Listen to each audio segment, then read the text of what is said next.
প্রায় এক যুগ ধরে জাতিসংঘে প্যাট্রিয়টিক ভিশন অর্গানাইজেশনের স্থায়ী প্রতিনিধি হিসেবে কাজ করেছেন মোহাম্মদ সাফা। সম্প্রতি সামাজিক যোগাযোগ মাধ্যমে দেয়া এক পোস্টে তিনি জানান, মানবতার বিরুদ্ধে হতে যাওয়া জঘন্য এক অপরাধের অংশীদার তিনি হতে চান না।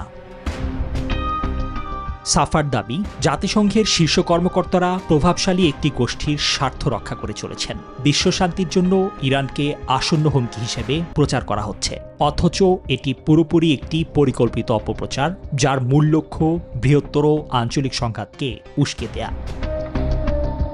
ওদের স্বপ্ন পূরণে পাশে থাকতে পেরে আমরা গর্বিত।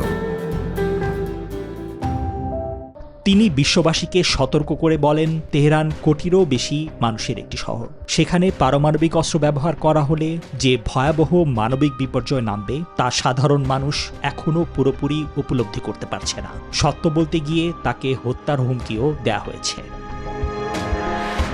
নিজের পদত্যাগকে একটি তথ্য ফাঁস হিসেবে উল্লেখ করেছেন এই কূটনীতিক। অনেক দেরি হওয়ার আগেই সম্ভাব্য এই পারমাণবিক বিপর্যয় ঠেকাতে বিশ্ববাসীকে রাজপথে নেমে প্রতিবাদ করার আহ্বান জানিয়েছেন সাফা। নিবির আমিন, নিউজ 24।